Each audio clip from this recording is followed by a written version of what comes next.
Hello everybody, thanks for tuning in. I'm going to get right to the point. If you are a young earth creationist who believes in a literal interpretation of the Bible and that biblical events such as the flood can be explained scientifically, then there are several questions you must be able to answer in order to support your hypothesis. First, you must answer the question, did the dinosaurs and man live together? If so, why isn't there accounts of dinosaurs' predation on humans? The fossil record shows that there was huge populations of dinosaurs. Now, if humans and dinosaurs actually coexisted like the Bible says, or that creationists rather assert, then people would have daily interaction with dinosaurs. So then why are there only few accounts of dinosaurs in the Bible? And of those few accounts, why are they so vague and mysterious? What killed off the dinosaurs? If it was the flood, then why don't we see thousands of human and dinosaur bones mixed together in the fossil record? Also, if Noah took every other kind of animal onto the ark, why didn't he take the dinosaurs?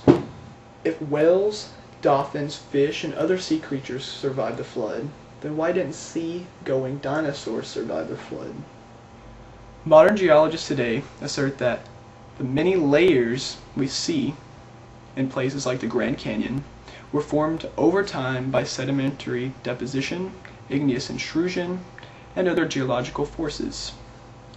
How do you, as a young earth creationist, think they were formed? If you argue that the flood deposited them, then how do you account for the orderly progression of the fossil record contained in these strata? The possibility of these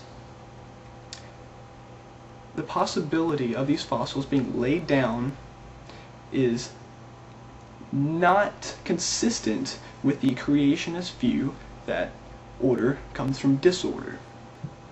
How can the young earth creationist view explain the formation of the Grand Canyon? If it was the flood, then how did the same flood also lay down the strata in which the canyon cuts through?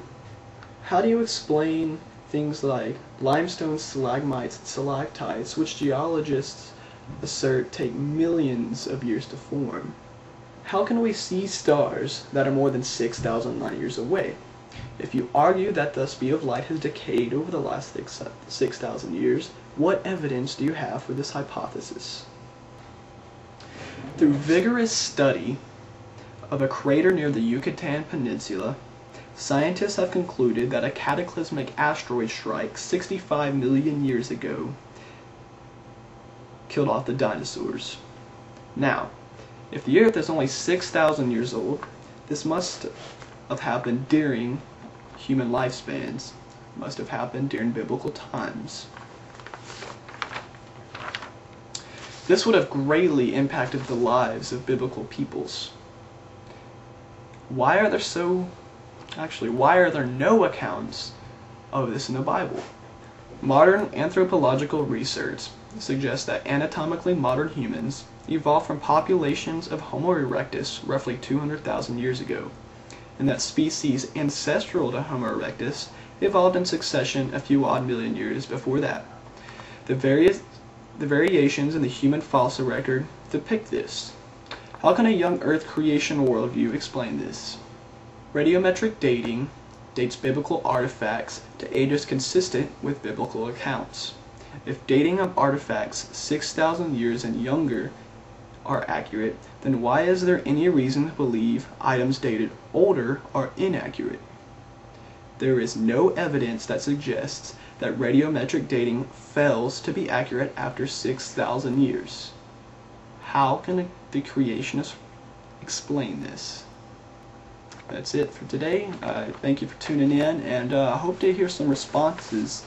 I'm very interested to hear a creationist argument against some of these questions.